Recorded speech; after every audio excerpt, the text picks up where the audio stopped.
I am astrologer Kelly Kasle, and welcome to my horoscope for March through September of 2023. Now, this horoscope, especially this longer horoscope, is going to be a little bit different than some of the big year-long prediction videos that you hear out there.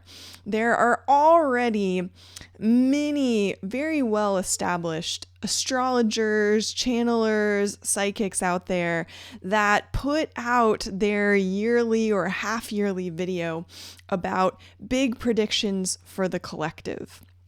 And I highly recommend going and watching some of those videos. My teacher, David Palmer, the Leo King, Pam Gregory, Robert Phoenix. There are just some really fantastic people out there whose work primarily focuses on predicting collective events. In my own work with astrology, I have found this tool and this science to be extremely useful for helping me navigate my own personal life. And in my own work as an astrologer, I focus on counseling and helping people to utilize this information for their own life. So, for you to get the most out of the information that I have to offer you, you need to do two things to get the most out of this video and with the other sorts of stuff that I put out there in the future. The first thing that you need to do is you need to start to learn your own chart. You can do that in a few different ways. You can come and have a reading with me and get a really in-depth understanding of your character and personality traits that you came to Earth with to learn about and utilize. Or you can learn how to read it on your own. And I am now starting to teach workshops about how to teach charts. The first series starts this Sunday, March, what is the date? What date are we in? Sorry. March 19th.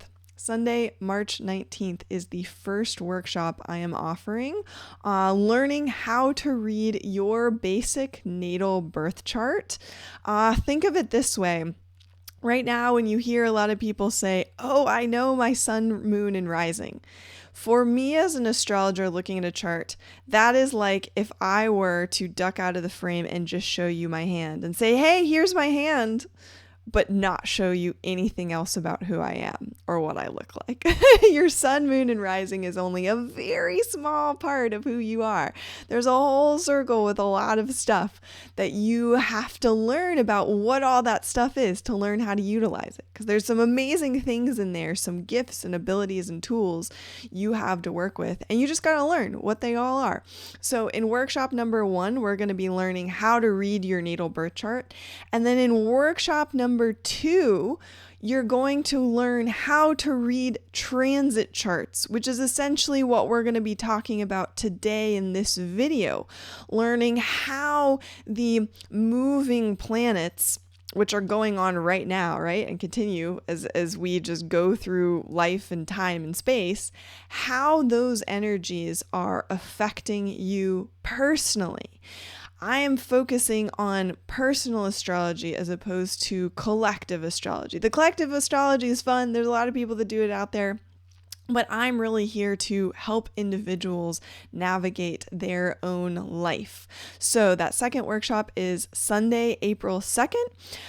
Both of these workshops are live and you can come and join live. I'm going to be giving away a free reading in each of those workshops. And when you come live, it's a great way to actually ask questions and get your questions answered, especially if you've already started digging into astrology. I do recommend as prerequisites for joining the workshops is just having some basic understandings to know the basic characteristics of the zodiac signs and to know the basic characteristics of the houses and the planets. So those three things. So before you come to a workshop, perhaps all you need to do a couple nights before is go and download the wheels of the zodiac characteristics, the house characteristics, and a little bio on each of the 10 major planets. The North Node, there's a couple other things. If you take the workshop, I actually have a video on how to prepare for the workshop and pull up your birth chart and such.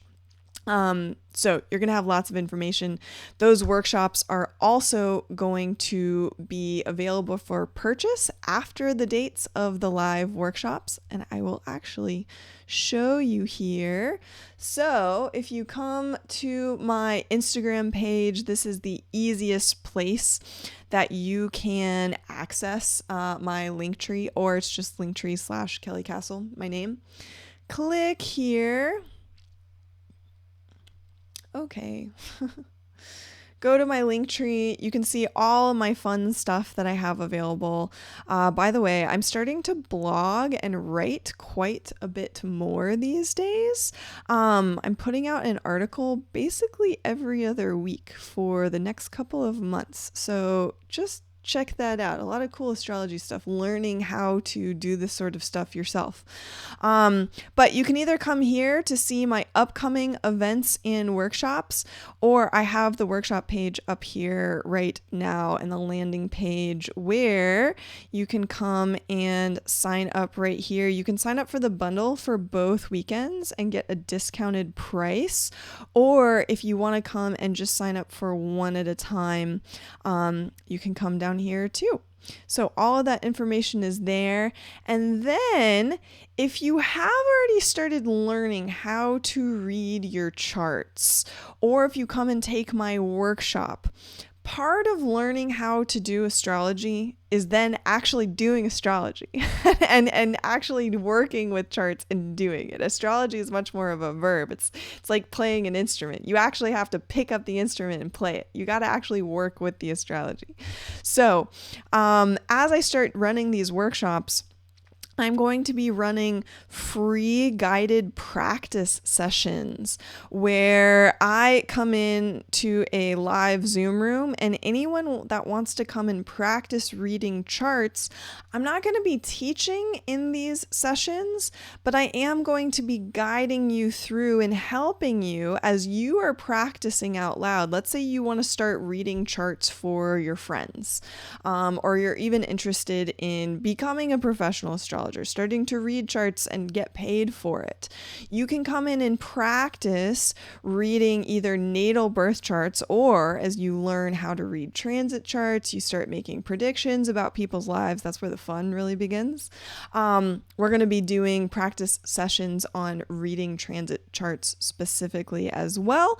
And for those are free. You just come in and sign up here. There'll be a Calendly link. Sign up for it. And come, and it'll be a great place to come and just ask questions, to practice your skills. All of these free sessions are going to be recorded, and they will be added to your course library when you purchase these workshops. So if you get the workshops, you're not only getting the workshops, but you're also getting the recordings of all of the practice sessions. So let's say you start doing this, you start reading more, but you want to kind of see it more in action first, and you want to see how other people read and translate charts, because we all read a little bit differently. We all channel a little bit differently. We're actually going to be talking about channeling in this first workshop. And so it can be a really good thing to watch other people read charts and kind of do like mock sessions, and I'll be helping you, guide you through and say, oh, did you see this angle in here? You're missing that planet. Did you consider what else Aquarius could mean? Those sorts of things. Gonna be tons of fun. I'm really looking forward to this. People have kind of been asking me about doing this for a while now. I have a lot of friends that are starting to get into astrology, so I'm very excited to start reading these things or offering these things. And the other part of this work is learning how to actually read energy. And learning how to feel and read energy comes much more from doing energetic work. Whether it's you go and learn Reiki, you do a lot more meditation, you learn how to get into deeper states of meditation, you practice Kundalini yoga, these sorts of things. And I say that this is important because you have to be able to learn how to feel when the energy of the collective shifts. And when you feel it, then you observe what's happening around you. You observe what's happening with your friends and with the world and in the news. And then you start watching all of the patterns and you see, oh my God, this stuff is consistent and repeatable and clearly identifiable. And that's when you learn this stuff is real. I can't explain it to you in physics terms. I can't explain there are some forces acting on each other, and we talk quite a bit about angles in mathematics and geometry in astrology. That's a huge part of studying this science and art form, and understanding that different angles create different gravitational fields and forces that act on us in different ways.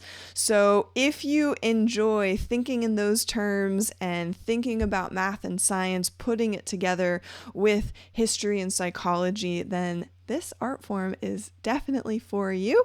And come and play with us and learn some things and start learning how to do it yourself. But if you don't want to learn how to do it yourself, but you still want to take advantage of this beautiful science that has so much wisdom to offer for your life, then you can come and do a reading with me and get a personalized session. And that's great too. I am offering, for those of you who are wanting to learn how to feel energy more, there are going to be some different workshops popping up here in the next couple of months. There's definitely going to be some live workshops happening in Dallas soon. Anyone in the Austin area too, if you want to chat about doing any sort of intuitive channeling and energy work workshops, hit me up. But in April, on the big eclipse that we're having on this day, it's like the 19th, 20th, depending on where you are in the world, we're going to start this moon cycles workshop. I don't have all the details worked out for this yet. I just know that we're going to have our first session here on April 20th to bring in this new moon cycle. And I'm going to teach you how to feel the energies of all of the zodiac signs. And the easiest way to do it is with the moon, because it goes through all of the signs in the span of a month. So we are going to be tracking all of the days of the month and putting where the moon is at each day with your own chart, with the other people in the group, talking about how you all are feeling and really learning how to utilize these energies. Because there's certain days of the month that are great for some things, certain that aren't. It's kind of, women know this really well with our own moon cycle. I mean, hello, it comes from this, that we literally have these different moods throughout the month that can be tracked with the moon cycle and the zodiacs. So that's going to be tons of fun too. Coming in April, I will let you know as information about that comes out, and any other live workshops that I end up doing in the Dallas or Austin area or online. So today, for this big horoscope, if you get any information out of this that you feel has been helpful for your own life, you've started to notice and realize, oh my gosh, I'm seeing this stuff happening, please subscribe to this channel and like this video so that you can see other videos that I put out in the future. And again, if you want to sign up for a reading with me, you can go back to that link tree, go to my bookings page. I would be happy to work with you and honored to be a part of your journey. So for today, for this horoscope, we're going to do a few things. First, I'm going to point out a few of the signs that are going to be most affected by the energies of these next 6 months. You can talk to my Scorpio friends and my Scorpio clients of last year as we have been going through this huge nodal cycle of the North Node in Taurus and the South Node in Scorpio. Last summer, I was warning all of my Scorpio friends. It was like, hey, this really big transit coming. There's some crazy things that are going to happen in your lives. And guess what happened? I started getting phone calls a couple months later, like, oh my God, that thing that you told me about, that person that you thought was going to call me, they called me. So I can't explain to you in physics terms exactly how this stuff works. I just know that it works because it's repeatable and it happens.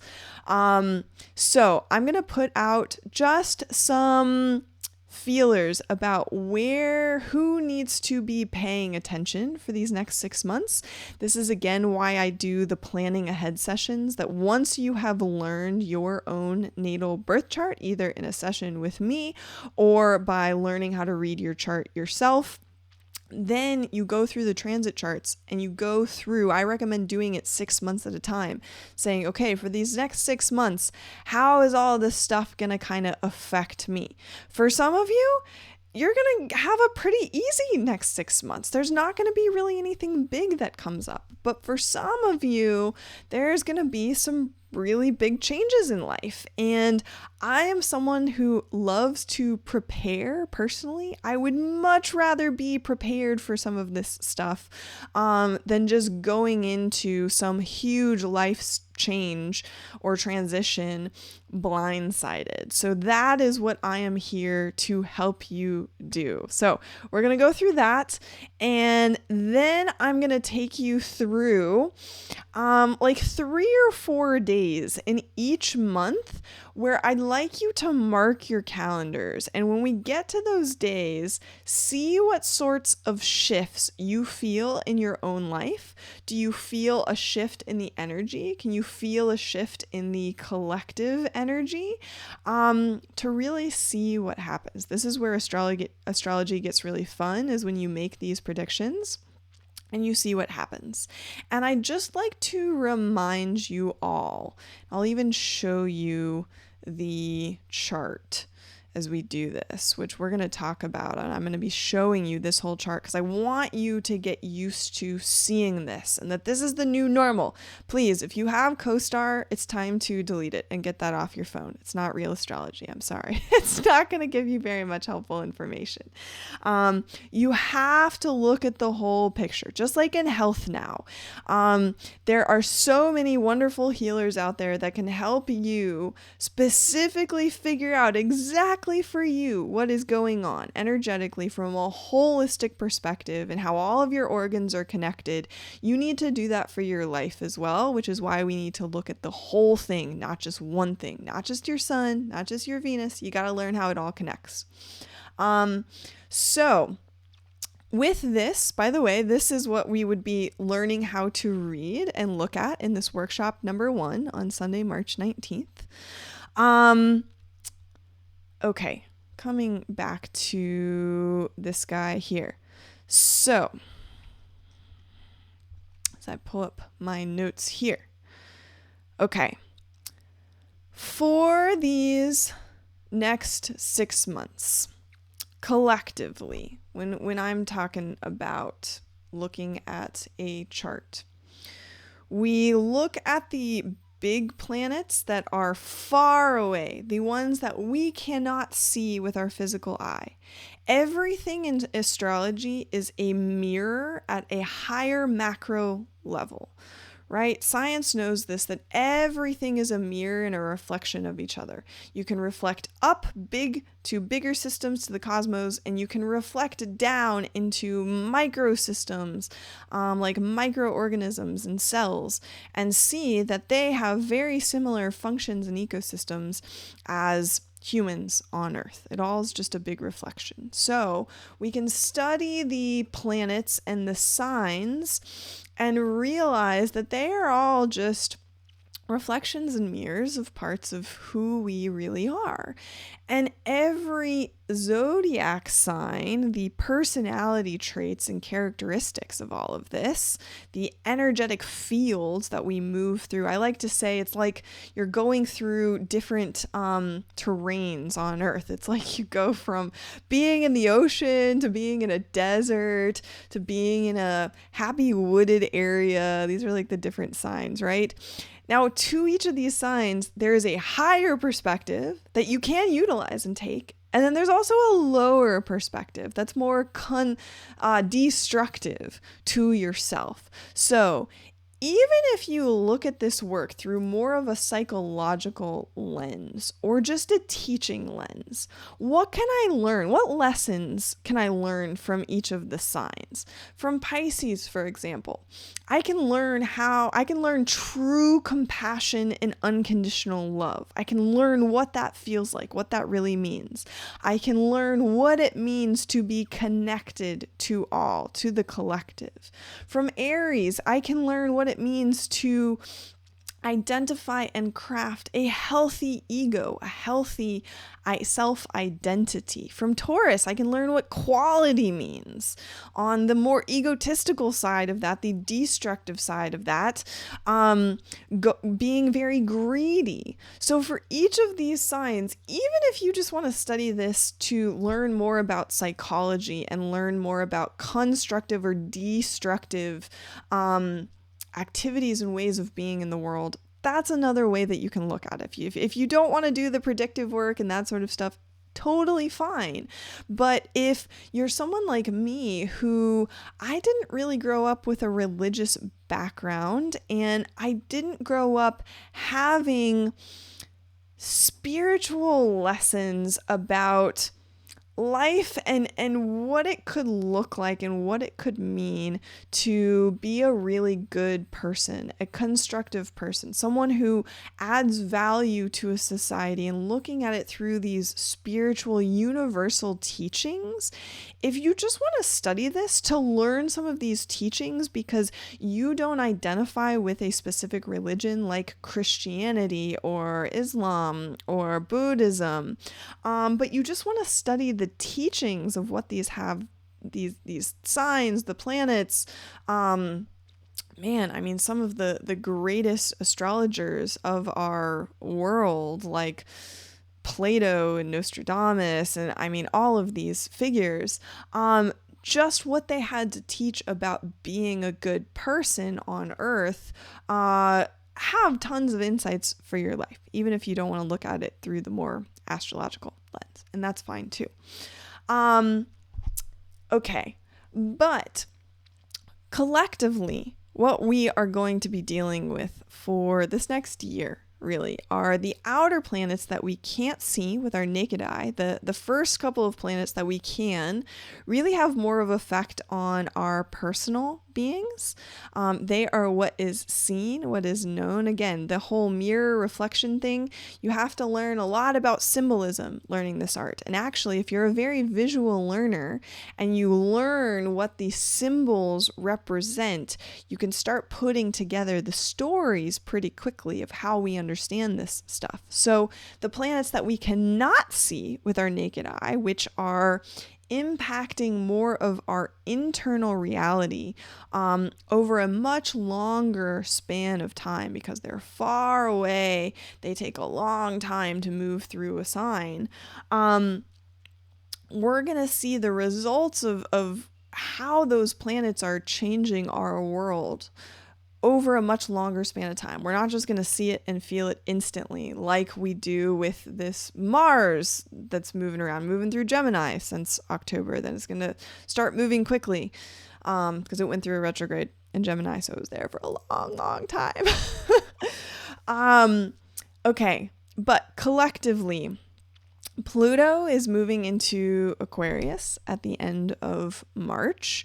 It has been in Capricorn since 2008. So these last, however many years that is, it has been completely transforming our bigger systems. Capricorn represents the big money systems, the big corporations, what it means to be a boss, government, those sorts of things, right? All of those things are getting hugely uprooted right now as Pluto finishes that sign and moves into a new sign, Aquarius. So now we're going to get this whole revolution over the next 20 years in technology, in what it means to truly be a collective, because Aquarius really represents the collective of people. Aquarius represents the revolutionary leader, what it means to think ahead to the future, to bring those ideas into the now. So we're going to see all sorts of changes in the next 20 years with Pluto there. We're going to see Saturn in Pisces for the next 3 years, which I go into that in great detail in my March horoscope. I talk a lot about the history of past Saturn in Pisces. I also talk about some of the history of Pluto moving into Aquarius, which is pretty important too. But we're going to have, now that Saturn is out of its home sign of Aquarius, where it was teaching us, it was starting to have us look at how are we going to use technology responsibly, and who truly has the power to wield that technology, to push it on the collective, if you know what I'm talking about. Now it's going to move into the sphere of religion and spirituality. We're going to see who is really controlling spirituality and religion. That's going to be really interesting. Also, water and nuclear power plants, things like that. Go watch my March horoscope to learn more about that. But with Neptune also over these next 3 years finishing in Pisces, this has been a long haul. Pisces, you're going to be one of the first I'm going to speak to here in just a minute.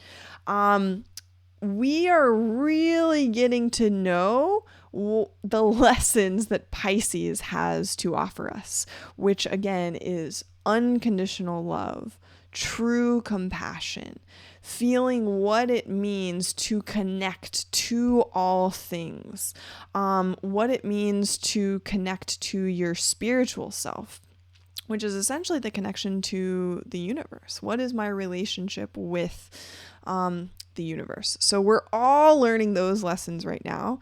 We're all getting these big Aquarius lessons about technology, revolution, actually working in the collective, not just feeling the collective. Feeling the collective is Pisces. Working with the collective, how an ecosystem maintains a healthy and sustainable ecosystem. That's what Aquarius is about.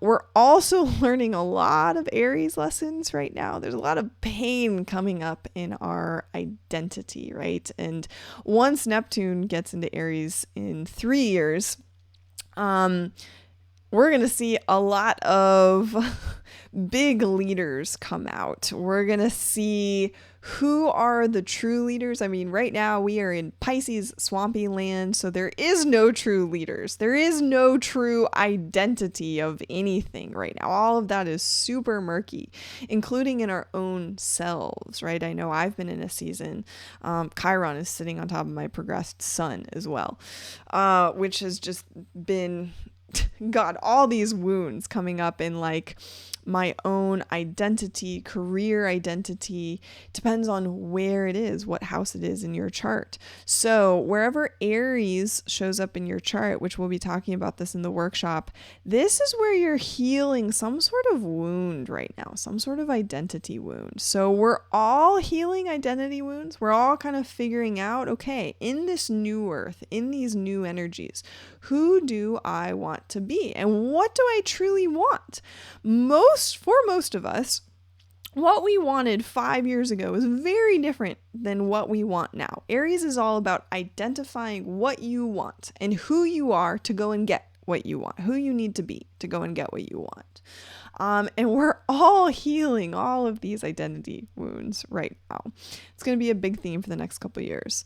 And the last big theme, so the nodes right now are finishing here in Taurus. They're going to move in just a couple of months here into Aries. So it's going to be like more of a spotlight on that Aries identity stuff. But Taurus, the ground beneath our feet, our quality control measures are getting, right? Was there any quality control that happened in the last couple of years on certain things that went out to people? I don't think so. That was squaring Saturn over here, telling us what sort of technology we should and shouldn't be using. Uranus is shaking up the quality control measures right now. It's shaking up the financial systems, and that's going to continue for the next couple of years as well. So these are all the signs that are majorly getting highlighted in our life. And at the beginning of this year, it's like we're just getting squished into this top sign of the zodiac sign. There's hardly anything else on the other sign. So it's very lopsided. We're feeling very stuck in Pisces land, dreamy Pisces land, but then Aries wants things now. Taurus wants its quality stuff, except there's a tornado coming through, tearing it all up. Whatever you just built is just getting torn up. And then Pluto's going to come into Aquarius and say, well, we actually need to use this new technology to build the new thing. It's going to be a wild time for the next couple of years. It's going to get crazier than it has been the last couple of years. Sorry to say, if any of you are thinking that we're done, no, we're not done yet with the shakeup. So luckily in a couple months, I'll show you, we're going to have a bit more of a balanced zodiac sign, but for right now, it's very unbalanced. It's very one-sided. The moon is going to help us out here in the first couple of months to reflect to us what we're missing, what we're forgetting about, that other perspective. Again, if you want to just look at astrology through a psychological lens, you can look and say, okay, right now, the blinders are on these 4 areas of life. But you're forgetting about the whole other side of the world, of all these other signs. So why don't we take those blinders off and we go explore Libra land for a minute, or Virgo land, or Scorpio, to remember what these other lessons have to offer us to life. So the people that are going to get most affected by this energy here in these next couple of months are, first, my fellow Pisceans. Happy birthday, Pisces. It's been an interesting one because we just had Saturn move into our sign on the 7th. And so as we have had Neptune sitting here since 2012, luckily we've only got 3 years left. I'm going to be very excited when Neptune finally leaves our sign. Even though it is at home here, it's like Neptune is our sign. It makes our life very murky. It makes it hard to know what we really want. It makes it hard to communicate. It makes our thoughts kind of more murky. You are going through life much more based on your intuition and your intuitive downloads than getting and seeing clear facts about what is or isn't. Your life is not very clear in this moment. I understand. Okay. We've got a couple years left of Neptune in Pisces. But for you, for the next 3 years, if you are a Pisces sun, moon, if you have your Saturn in Pisces, in which you're going to be hitting your Saturn return. So for this year, if you have a Saturn that is anywhere up until 7 degrees, so you need to pull up your chart, which, by the way, you could do very easily by going to astro.com, pull up this site, and you go up here, you hit My Astro. You will need, I recommend creating an account. I think you can do this just for free too and just download it. But hit this user profile button, create a little free profile, and say add new astro data and put in your name and information. It'll give you your chart here. I go into much more detail about pulling up all the fun stuff because it gives you a very basic chart in my first workshop video.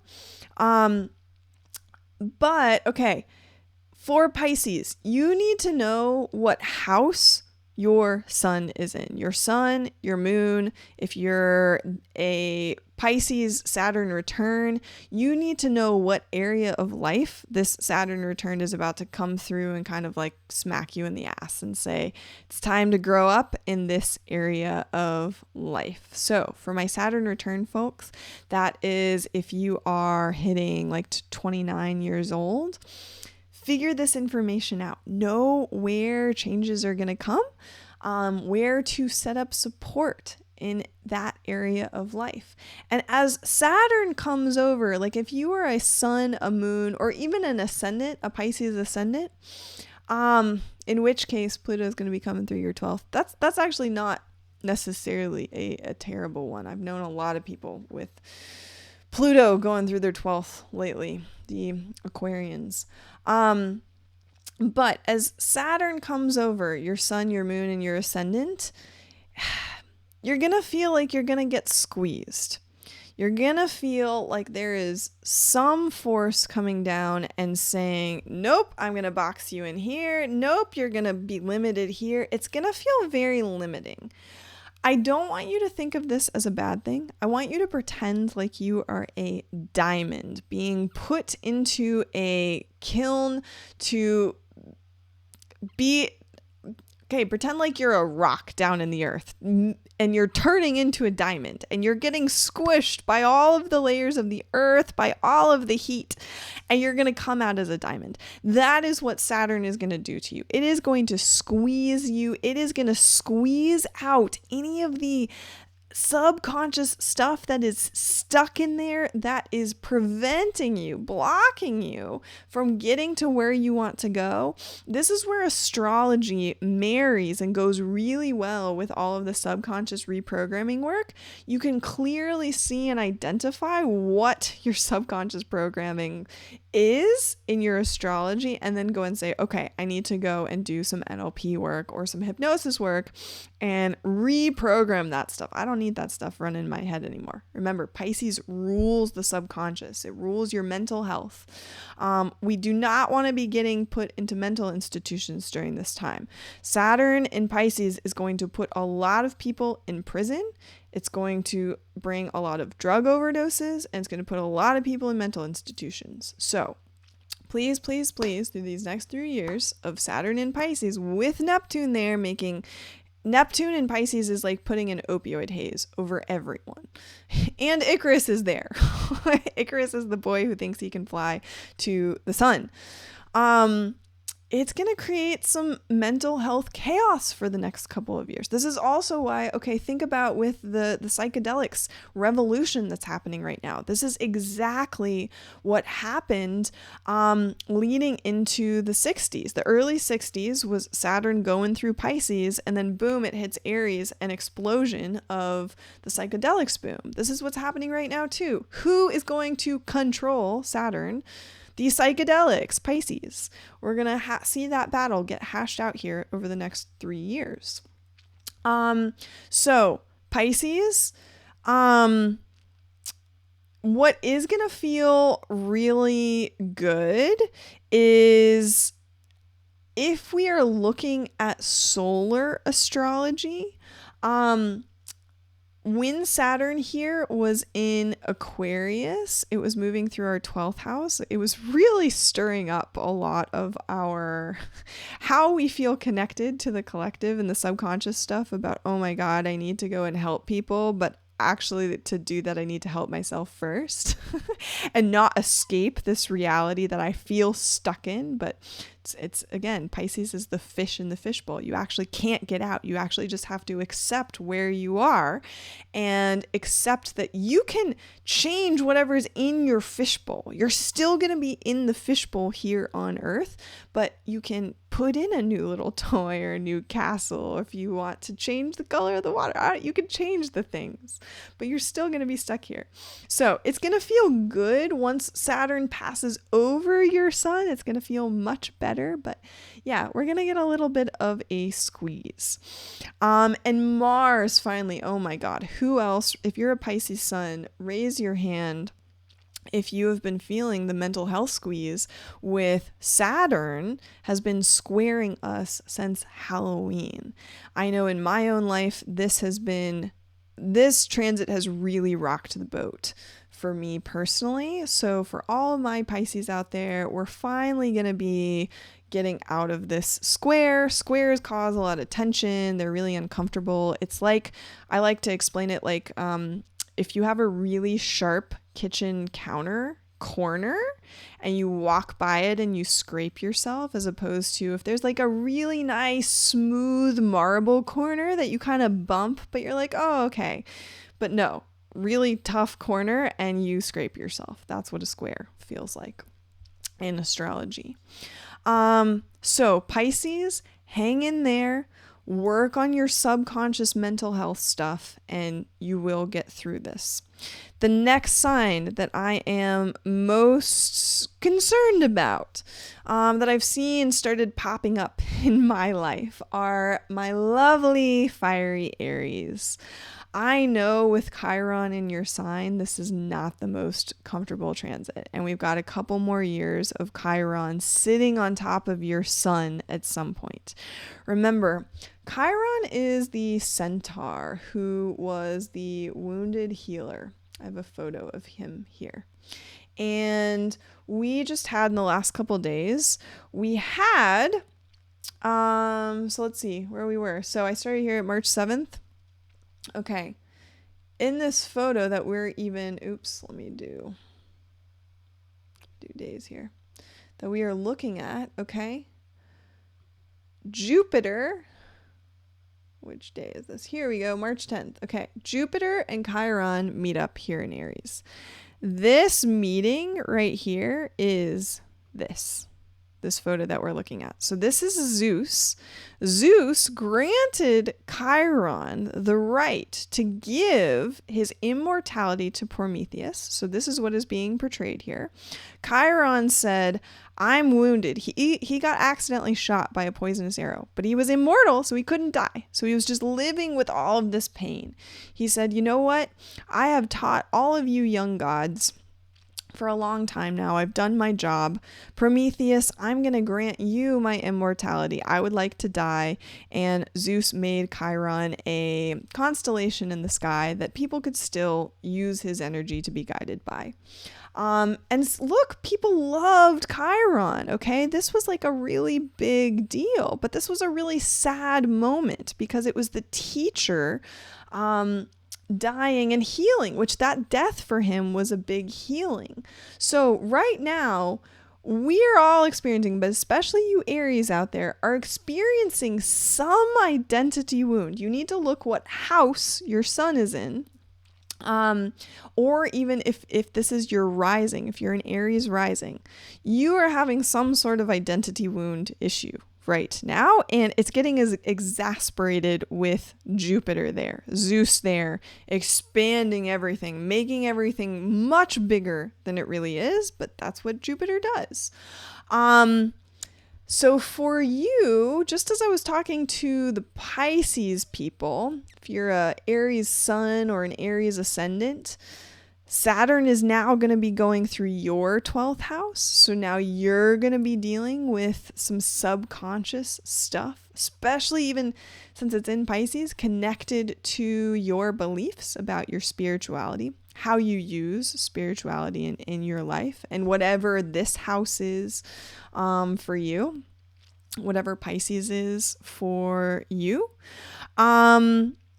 Especially, okay, so when we talk about the dates, we have several full moons, new moons, and then when the nodes move to 29 degrees. So for example, the solar eclipse, this new moon that happens on April 19th, April 20th, when I'm doing the moon cycles workshop, this 29 degrees Aries point is going to be a very, very important point this year. And whenever we see planets or the moon move over it, for this next year, we're going to keep coming back to what happens in your life on these days that we hit this 29 degrees Aries point. It's going to bring in new cycles for us. I'm really excited to see what happens with this. And this is happening in my career house. So I'm like, ooh, okay. New career things. Exciting. But if you have a 29 degrees sun, if you have your north node or south node at 29 degrees, if you're going through one of those nodal returns or nodal flips, if you have a 29 degrees Aries ascendant, you're going to go through some sort of identity change here. Anytime we have anything big hit one of those spots, our sun, our ascendant, our nodal point, you're going through the ending and the start of a new cycle. So for those people, please check in with me. Check in with your friends. Or if you have a friend that you know is a 29 degrees Aries of one of those points, please check in with those people. Make sure they are okay in these next 6 months. Again, if you need to know what this information means to you specifically, come do a session with me. Do a blueprint session. Or if you know your chart already, let's do a planning ahead session. Look at how all this is going to affect you. The next group of people, I'm going to be mentioning, let's talk about Cancer rising first before we do Capricorn. Cancer rising, this has been a really tough transit with Mars hanging out in our 12th house here for a long time. With all this Neptune stuff, either up in your 9th or 10th houses. Once Mars moves out and into Cancer, out of Gemini, this is going to feel much, much better. This big square that's been happening, man, it has been rough. So Cancer rising, just know things are about to lighten up significantly here over the next couple months. I will also mention nodal people. So I mentioned to you how I was talking to all my Scorpio friends, and it was because the south node was going over their energies. So if you are a Scorpio sun, if you are a Scorpio ascendant, those two especially, life just wasn't about you in this last year. Life was much more about the Taurus energy and the Aries energy. And when the south node is going through our sign, it can just be uncomfortable because it's like, I have to look at life through the other perspective, not through how I want to do things. It's not been a time to really go deep on things, to get obsessive, to hide things, secrets. It's not been about that energy. It's been about what is real and tangible and here now, more simple things. So Scorpios, you are going to be feeling much better as this moves out of your sign on July 17th. Libras, second half of the year, this is where we will have to come back and have a conversation and say, okay, Libra sun, Libra ascendant, if you have a north node in Libra, this is going to be a time period that is just not going to be as comfortable for you. That's just what that transit feels like. I've been through it. I know. Okay. Really, really important here. Please, please, please, if you have a friend who has a sun, a ascendant, a Mars, a Saturn, a north node, or the ruling planet at 29 degrees Capricorn, 28 degrees Capricorn, or 0 degrees Aquarius. Again, I will explain those guys again, list those off again. So if you know someone, 29 degrees Capricorn, 28 degrees Capricorn, or 0 degrees Aquarius, if they are a sun, if their ascendant is there, their Mars, their Saturn, their north node, or their ruling planet, so you find your ruling planet by going to your ascendant, and finding the ruling planet of this ascendant sign. So like for this, it would be the moon. So if my moon was sitting right here, okay, if you're one of those people, please check on those people. They are going through a huge transformation right now, huge. In whatever area of life, one of those things is sitting in. It's either like if it's Mars, it's sparking something new. It's starting a big transition. If it's a sun, it is totally transforming the core of your being. If it's your ascendant, you're going through some big death in life and some big rebirth. And if it's your ruling planet, then it's that part of you that is getting transformed. Please check in on these people. They are going through such a huge transformation with Pluto sitting here for so long. And with all the angles that Pluto has been making to other planets for this last year, this has been a tough one. They are probably getting the biggest life-changing moments for some of them of their whole entire lives right now. So please, please, please check in on those people. And if you are one of those people and you're wondering like, what the hell is going on in my life? Why are these things happening? Let's talk. Please check in on those people. The last person that I'm going to point out specifically is if you were born between 1976 and 1981, you are going through a midlife crisis right now. Guess what? The midlife crisis comes from astrology. And what that means is that your Uranus here is now, if you were born with it right here, which actually in this case, you were born with it down here in Scorpio, and now Uranus is opposing it, having you look at life and specifically your rebellious nature. We all have rebellious nature within us. You find that by looking at your Uranus. Okay, we're going to go into much more detail about this in the workshop on Sunday. This is where whatever area of life this is in and whatever axis this is on, these two areas of life are competing with each other right now. And you're going, oh my God, I want this thing, but now I want to see this other side of life. You need to look at how whatever these parts of you are competing against each other right now, how you can integrate them in a healthy way and not just totally blow up your life. Because this is also happening with these huge squares it's been making to Saturn and all these other angles. This is a particularly intense transit for these people. So if you were hitting this midlife crisis, if you know someone, again, born between 1976 and 1981, these people, especially at the beginning, they were born with Chiron, again, this wounded part of us. Chiron represents the wound you have to heal. It's a 50-year transit. So hopefully you have healed and completed that journey by age 50. But those who never really looked at that part of their being go through some big healing at 50 years old. But with Uranus going over their natal Chiron, it's stirring things up. If you hadn't done the healing work, you're getting a big lesson right now and it's really shaking up your life. Uranus brings unexpected things. So again, please check in on those people as well. See how they're doing. See, can you help? Can you guide them to something else? Do they need to talk? What do they need right now? What are they dealing with? Check in on those people.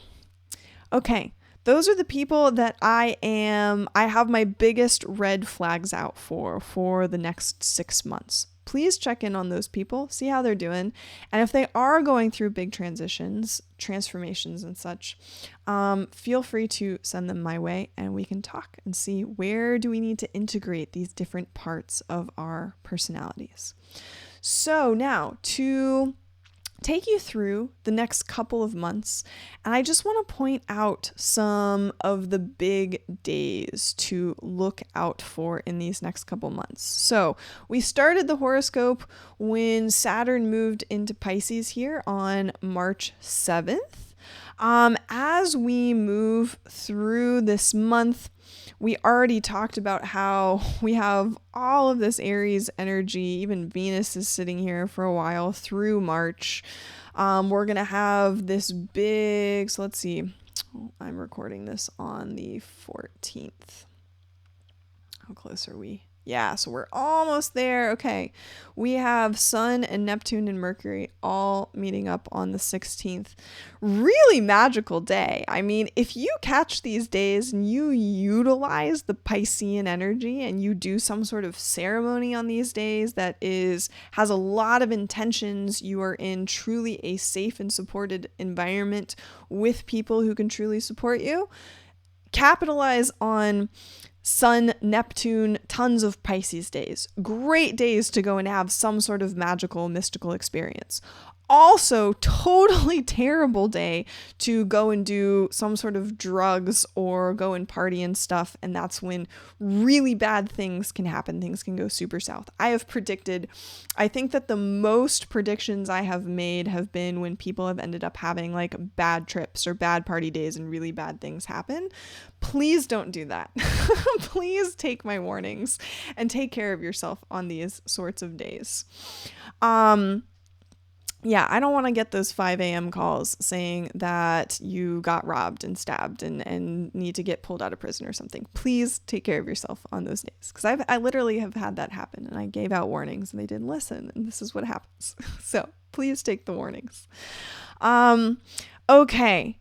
By the end of March, Venus will finally move into Taurus, which is going to be really, really great. We, of course, move into Aries season again. Lots of Aries season. Lots of thinking, oh my gosh, what do I want? I want it right now. But you're not going to get it right now, unfortunately, with the rest of the energies in the world. But you can put the intentions out, right? This is a great time to set intentions, especially on this new moon on March 21st. Really good day to set your intentions for what you want. Then let them go. Let the universe work its magic. Have a relationship with the universe to let it bring things back to you. That's part of the Pisces lessons too, is realizing that you are in a relationship with the universe. It's not just a one-sided thing of I send my thought out there. Something is coming back and flowing through you too. It is a circle. It is a relationship. So you got to look at it both ways here. So new moon here. Pray for healing. Pray for what you want. And by the end of the month, we get Pluto. Isn't it fun to see the planets move as they go around? It's like we're standing right here and watching the whole sky move. I think it's fun. Pluto moves into Aquarius on March 23rd. Just remember, with these large outer planets, we're not necessarily going to see something huge happen overnight. We may see some big event that will foreshadow what is coming. It's also interesting. Icarus and Lucifer. I'm keeping my eye on these two characters. Lucifer starts this whole Pisces Saturn thing with Saturn. It's like, you gotta really use your discernment on what authority. That's also Aries, leadership. What authority you're trusting right now. Use your discernment, please. And that you're not overreaching somewhere. So who knows? When Pluto entered Capricorn in 2008, that's when we had the financial crisis. That it was disrupting a giant system. So does some new technology disrupt things on a particular day at the end of this month? I don't know. We'll see. And finally on March 25th, Mars moves out of Gemini. I'm going to be so excited for this one, and moves into Cancer. So again, these are the days that you need to mark on your calendar and say, ooh, do I feel the shifts on those days? Can I feel the energy? As we move into April, we are going to, we are now finally out of retrograde shadow season, where we started this year in retrograde season. When the planets come out of retrograde, a lot of them take time to get moving again. It's like they're stopped, they kind of get going, and then they get going. So finally in April, we're going to have especially the inner planets moving again. So we're going to feel this is the time to get things moving in your life. This is the time to get new projects started, start new relationships, send out those notes, go network. This is the time to do it for sure. So once we move into April and we are here in Aries season,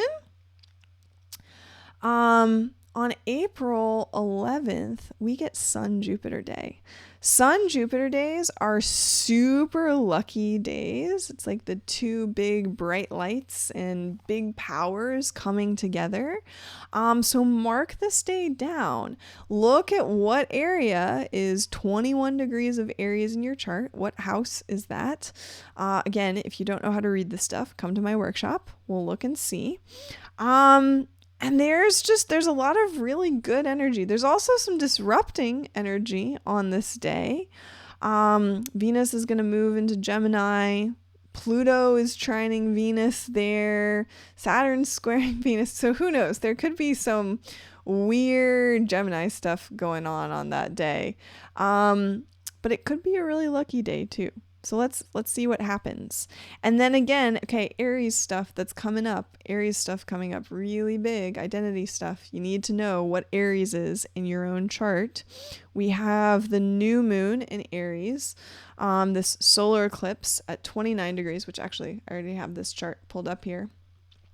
This is like a really magical day. I pulled up this chart and I was like, whoa.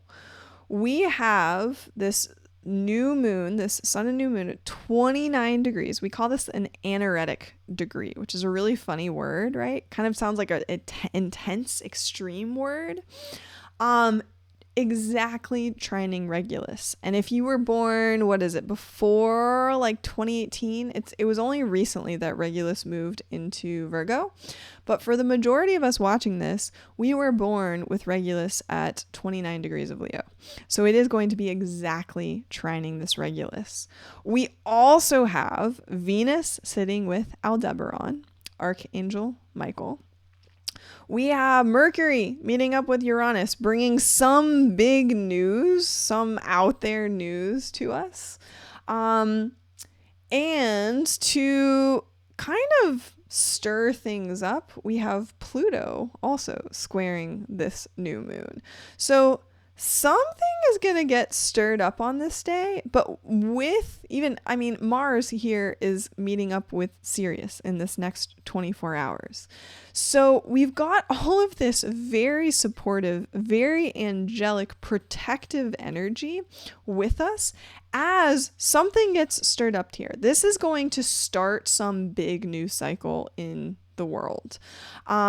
Again, because we're still in all the Pisces energy, because Neptune hasn't finished in Pisces, it's going to be a couple years down the road until we actually see the seeds that are planted during these next 3 years. I want to say it's like these next 3 years are seeding things, starting things new, but we won't see the sprouts until like 3 or 4 years from now. But this is going to be a really cool day. Definitely we got to do some sort of ceremony on this day. Set your intentions, start this new cycle. It's going to be a multi-year cycle, and we're going to look out for that 29 degrees of Aries. Now, remember with eclipses, okay? Eclipses come in twos. So the solar eclipse, this new moon in Aries, is on April 19th. Then the lunar eclipse, the other half of it, where we get the full moon, is on May 5th. So essentially the period in between eclipses, we have one in the spring and then one set later in the year, kind of in fall, winter. The period in between those days, though, is like where the whole world gets stirred up, basically. It gets very destabilized. It's like everything gets shaken up, and then whatever lands on the table come this lunar eclipse is what you're going to have to work with kind of moving forward. So in between those days, April 19th and May 5th, see what gets stirred up in your life. Now, the interesting part in between this period is that we're going to have a big Mercury retrograde in Taurus with the sun moving into Taurus and Uranus in Taurus. So we could see some crazy stuff in the financial sector. We could see crazy stuff with, again, we've already had, right, a lot of like goods and food and stuff. The transportation systems getting stirred up, stopped, changed during this time period. I wouldn't be surprised if we see more of that. The whole train thing, Mars and Gemini. Venus is going to be in Gemini. Yeah, and Venus represents the goods and the things that we want. Gemini, transportation, ground transportation. Yeah, it could get stirred up even more during this period. We will see, okay? But check out, notice what happens in your life. What gets stirred up in this period? It's going to start something really beautiful, but if you are a 14 degrees Taurus or 14 degrees Scorpio, this is like the last big one, because we had some of those Scorpio Taurus eclipses last year. That was where I put out a lot of the warnings to my Scorpio friends. Hey, your life is going to get shaken up here. We have one more to deal with here. So if you are one of those signs, please be mindful about what happens come May 5th. And with this Mercury retrograde in Taurus, yeah, again, like on these things that I just mentioned, communication is just going to get stopped. It's going to be like if you were on the train and then you went through the mountain pass and your communication got turned off. That's what it's going to feel like during this period. Also, in the middle of this eclipse, Pluto goes retrograde. So it comes into Aquarius, it touches 0 degrees, and then it's going to go back again. And look, as we go into this, even April 13th, it's like the moon is going to set us up. So around April 13th, start to see the moon often foreshadows as it meets some of these things, like what's to come. So notice what happens on this date going into those eclipses.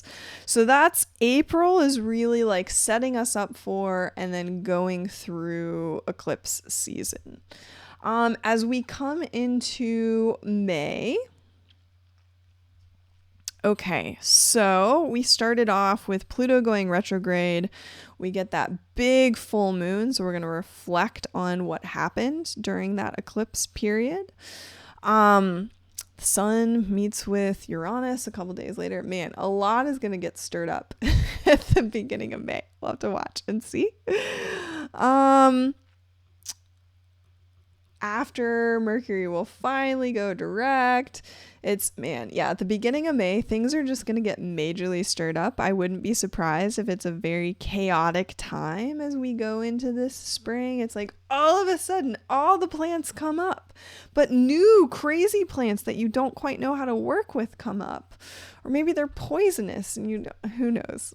Weird analogies that are coming to mind right now. Mercury is going to come direct here mid-month, so communication will get going. So whatever seemed crazy, disconnected, you don't understand during eclipse season, you'll start to understand at the end of May. And finally, Jupiter will move out of Aries, away from Chiron. Now, of course, it's coming into the sign with Uranus. Luckily, it's not going to meet up with Uranus yet in this period. It will cross over the North Node. I think of the nodes kind of like a flashlight.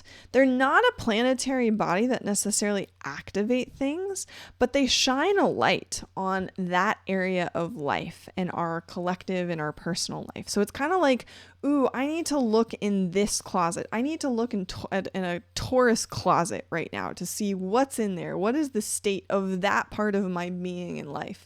So as Jupiter moves over the North Node in these couple of months, it will highlight whatever's going on in this area of your life. So know where 3-4 degrees of Taurus is in your chart. That will be a highlighted area.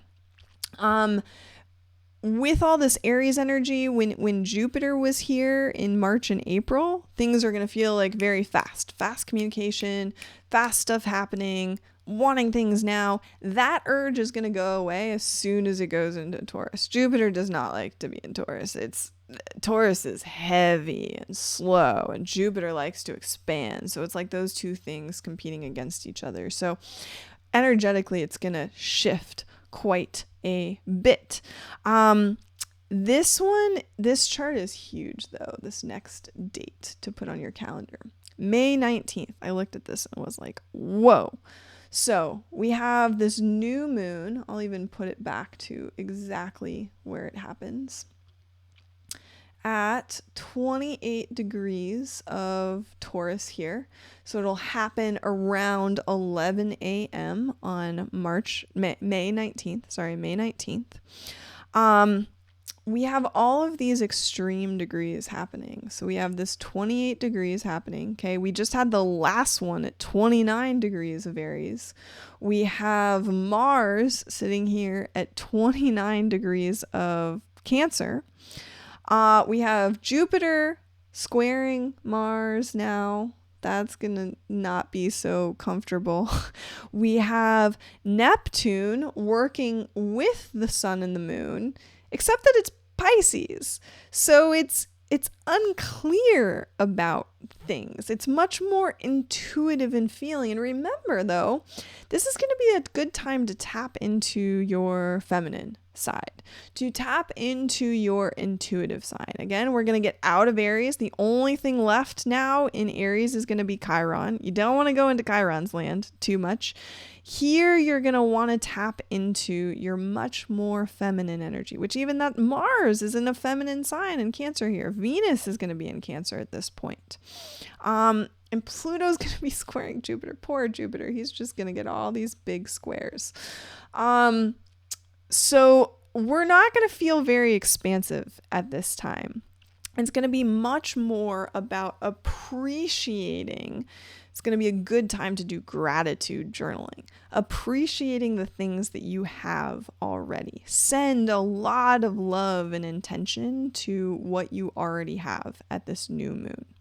But that's going to be a big one. Let's see what happens come May 19th. Okay, so as we move into June, luckily now that Venus and Mars are getting away from this clumped side of the zodiac sign, they're going to start to help balance us out a bit on the other side. And as we move into summer, things are going to lighten up, which will feel much better. But first, so we've got Mars come the end of May moving into Leo. That's going to start to feel good. It's going to be there with the moon highlighting. It's like we've been in so much Aquarius energy the last couple of years.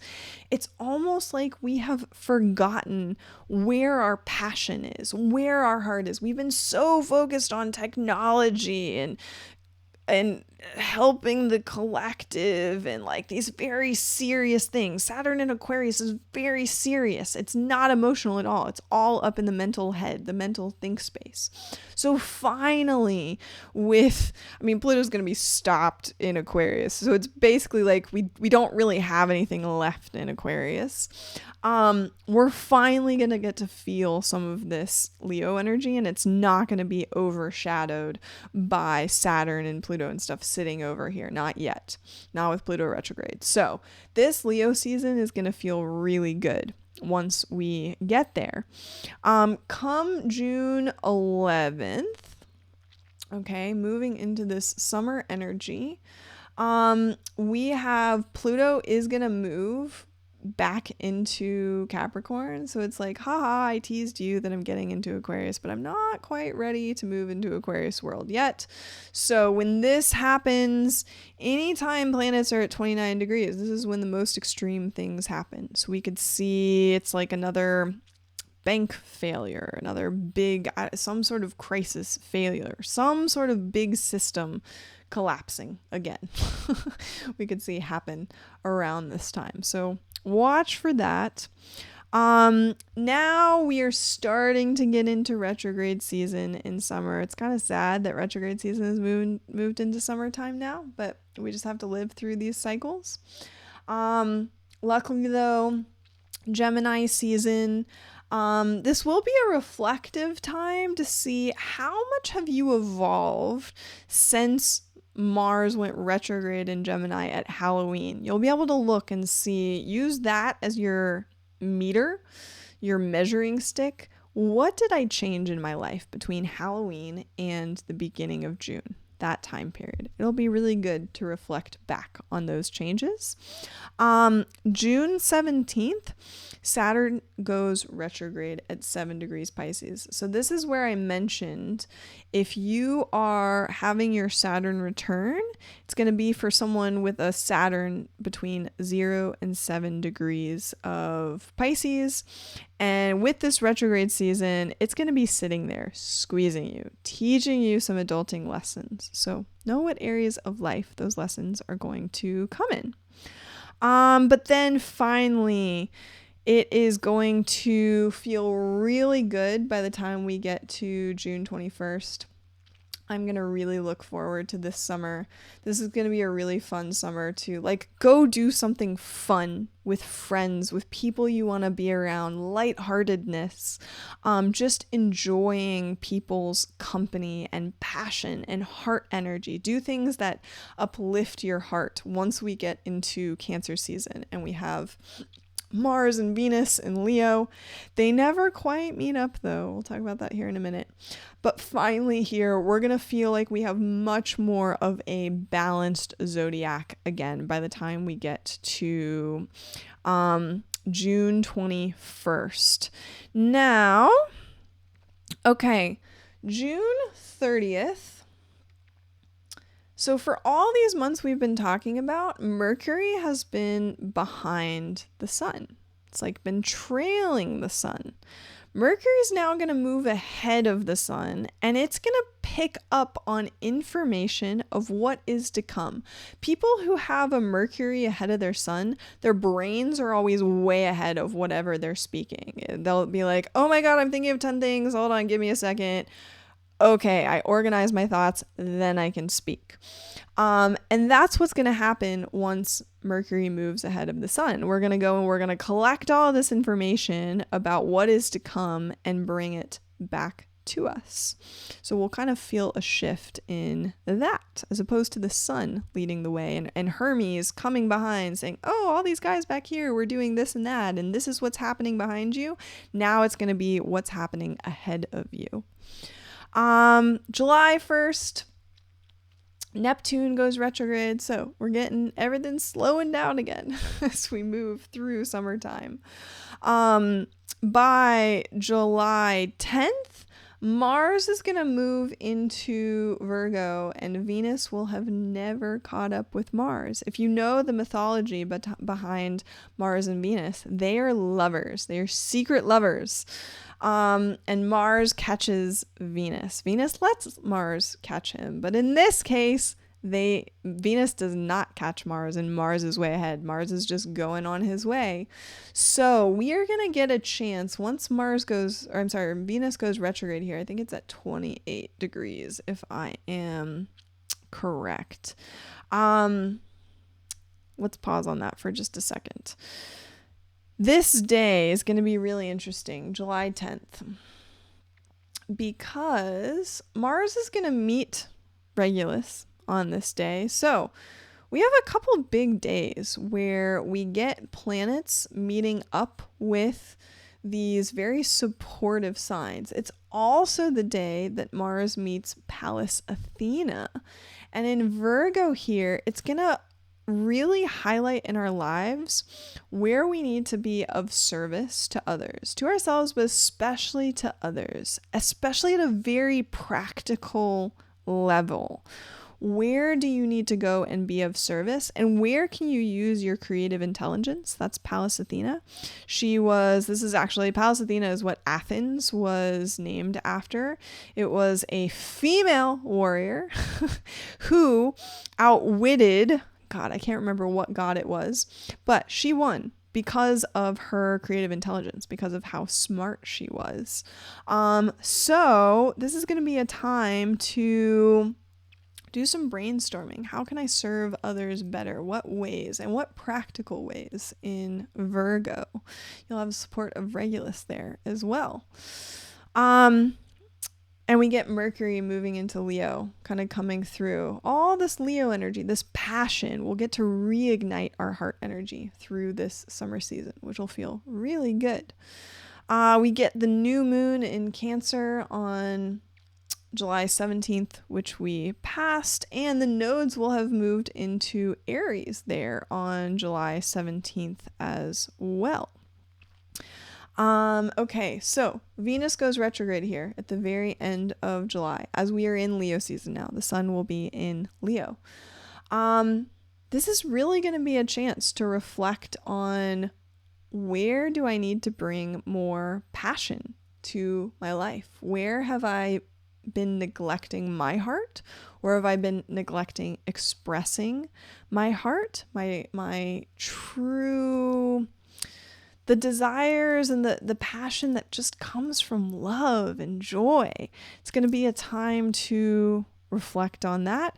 It would also be a time, like in relationships, where if you started a relationship earlier, and it was a newer thing that you started, let's say in like April, May, it may not necessarily work out here.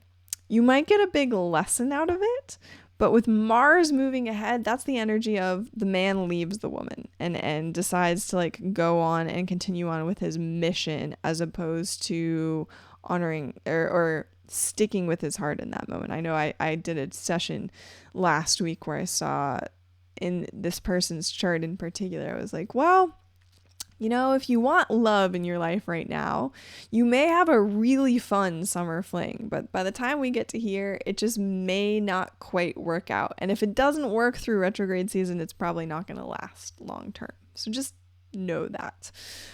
We also have Chiron going direct. So it's like, everything is slowing down, and you're really going to get a chance to reflect on this Leo energy come August 1st, because we will get, we jumped ahead a couple days, but we'll have a new moon in Leo. Okay. Sorry, full moon, Leo Aquarius. Yeah. So come August, and that's actually, you know what, let me pull up this chart. This is a really interesting chart because, what day is it? August 1st. Okay, so full moon. So moon over here in Aquarius. It's like almost going to be like kind of, thank God. It's not the sun there. It's not Saturn there in Aquarius. It's just the moon. It's not real. It's just a reflection of that energy. But the real energy is the Leo energy, the passion, the heart. So we're going to get to actually feel this and reflect back on Aquarius stuff. But the weird thing about this is that Lucifer is with Chiron on this day. Not the best energy to have Lucifer there, but we're going to have this yod to Neptune, which is a little bit hard to see in this chart. I really wish Astro Gold would make the quincunxes a different color again. But there is this yod between the South Node in Libra, the Venus, all to Neptune, and they're all retrograde. So this would be a really good day to do a spiritual ceremony, to utilize this Neptune day. Again, anytime we have big things pointing to Neptune, and that we have a finger of God, that's what a yod is called, because in Hebrew, the yod is the flame, the finger of God, the flame of God, the thought, the creation. So this would be a really good day to reflect, to meditate, to set intentions, to see what you could tune into in life. Interesting day. Then we finally get the new moon in Leo on the 16th. So really, the rest of August, the most interesting days. So we are going to have a Mercury retrograde in Virgo at the end of August.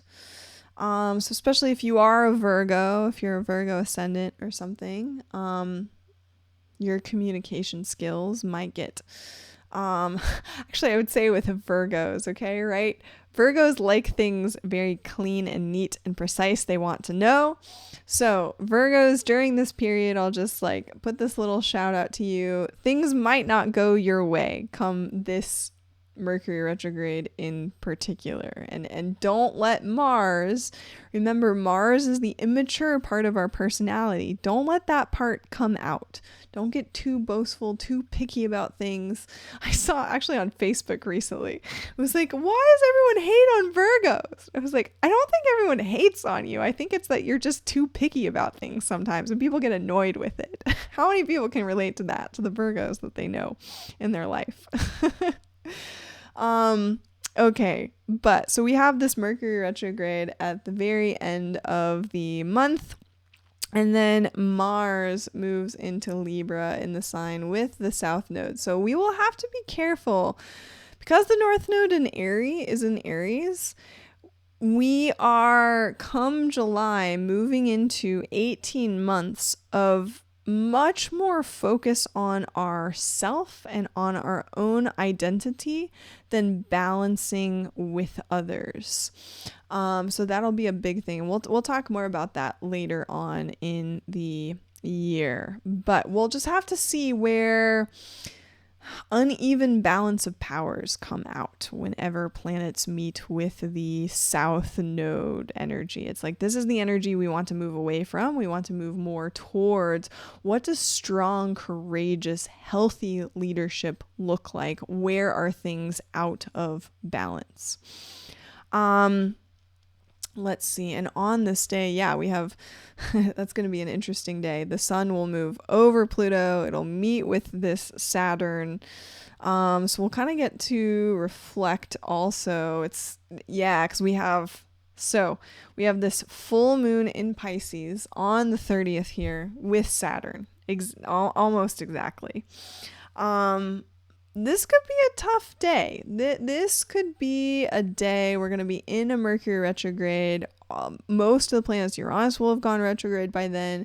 This could be a very frustrating day where you just feel like nothing is going right. I can't seem to move anything forward. I can't seem, communication is going offline. Things are out of balance. I'm having to focus on what do I want in my life, but it doesn't seem to be happening. Could be a really interesting day. You might have to really think about Pisces. Where do I need to surrender? Where do I actually need to let go of how I'm trying to control things on this full moon? So to finish up the season here, by September 4th, everything is in retrograde. Venus does come out of retrograde, but again, when planets come out of retrograde, they start real slow. It's like they're still stopped and they need some time to move forward.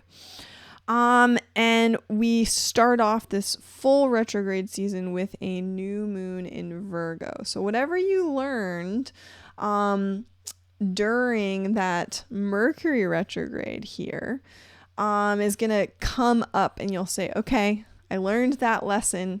I can set some new intentions and move forward, especially about how I can be of service to others in this season going forward. And where can my leadership skills come out? That's when we're going to start to look at this. This is going to be like the precursor to looking at our sovereignty, our bravery, our courage, our leadership skills. We're going to start to look at these next 2 years before Neptune moves into Aries. Then we'll really look at it come 3 years from now. But these next 2 years, we'll start to think about it. It's going to start, seeds going to get planted in our mind. So this has been a lot. I know that these sessions are a lot, but I give you all of this so that you can go into your own chart. Again, you can either come to the workshop and learn what it looks like. So like in the second workshop, we're going to be looking at something like this with all of these fun charts. This is your natal chart, your secondary progress chart, and then the transits.